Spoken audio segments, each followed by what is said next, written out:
So this past month, I went to go pick up some new comic books. I got a little Martian Manhunter, a little Fantastic Four, and then I got Godzilla vs. Hulk. Fantastic Four 1 was also a Godzilla crossover. I'm a big Godzilla fan, so it was really cool to pick up some of these books.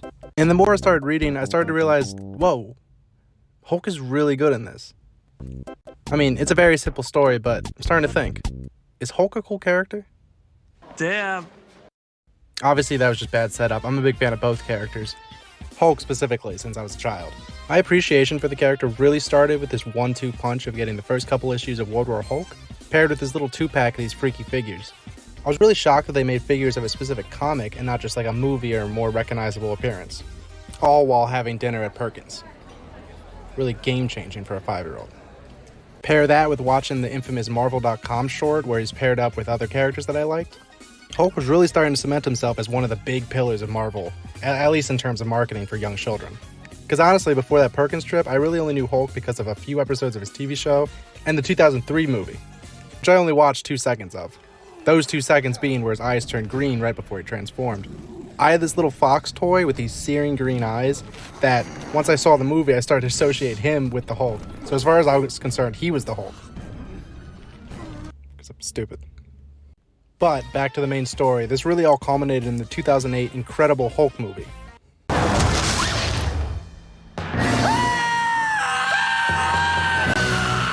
Right now, Then you look at today's movies and just... Bruce. Damn. Bruce. Listen to your mom. Damn.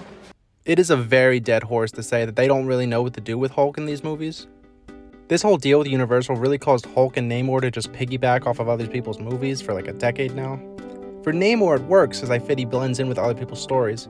But for Hulk, it seems like Marvel thinks that he can't hold his own story, so he's just played as the muscle for a Thor or a Captain America movie.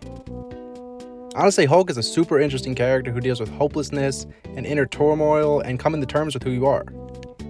The Hulk isn't even necessarily some guy that Bruce Banner turns into. In most cases, Bruce and Hulk are the same person.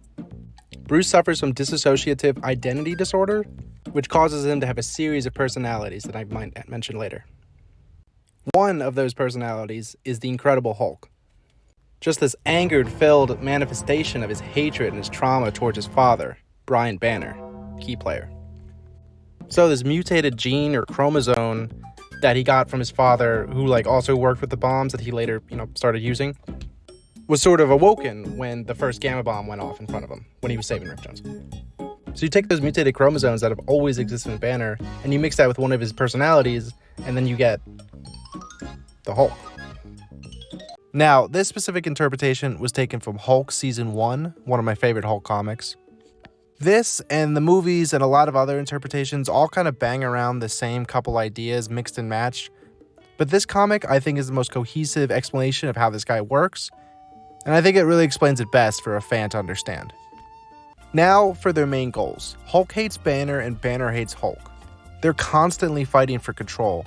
Luckily, it takes a lot more strength to keep the Hulk inside Banner than it does for Banner to stay inside the Hulk.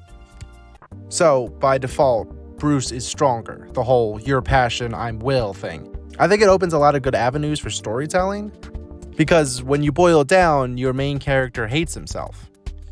Now you could delve into the why and how this character can learn to live. Hulk stories, in my opinion, are at their best when it's Hulk versus Banner for the first part, and then after they hash it out, they work together in unison. And that doesn't even begin to touch upon the vast cast of strong supporting characters. Betty Ross, Rick Jones, or Doc Samson, let alone his huge group of interesting villains. You have the leader, you have Abomination, you have General Ross and the full funding of the military, you have the Wendigo, you have Half-Life, you have Zaz, Absorbing Man, and plus you have all the other stories of him teaming up against or with various Marvel characters. Being on the Avengers is sort of a deal that they work out amongst themselves to sort of up the ante by having Banner stay away for various years, as long as Hulk promises to save the world with these other heroes. Or some of the smaller stories with characters like The Thing, Wolverine, Thor, Hercules, Silver Surfer. He's a very versatile character when it comes to team-ups. He's like Spider-Man in that way. You can put him with anybody.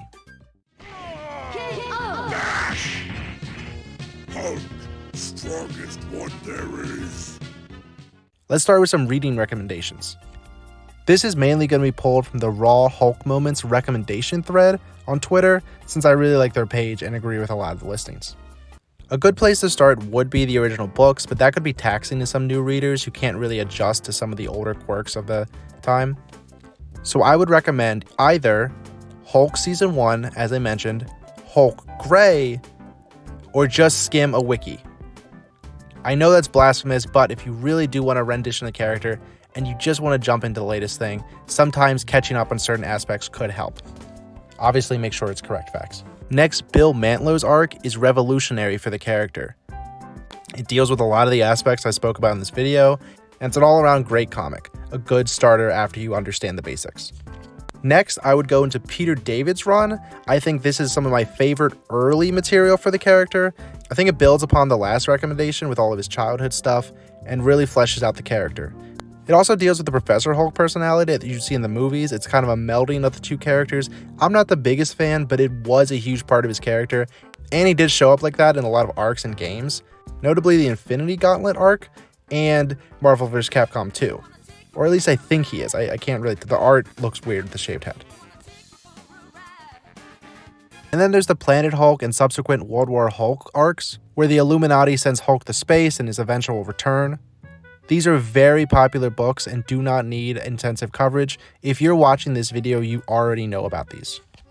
But I will add that along with this run, Astonishing Ant-Man number 10 is a very fun issue. About 2 years later, back on Earth, you get the acclaimed Red Hulk story, where Thunderbolt Ross, longtime villain, turns himself into the exact monster he spent his life chasing. And then his realization that with all that power, it still doesn't make him a hero like Hulk does. There's a lot of cool fights in this book. I really like it. Now, this video isn't necessarily about Red Hulk. I think his character deserves his own video, and this is not really the place for it. But I will add that he and supporting characters like She-Hulk suffer from a lot of the same underused traits that the main Hulk suffers in the movies.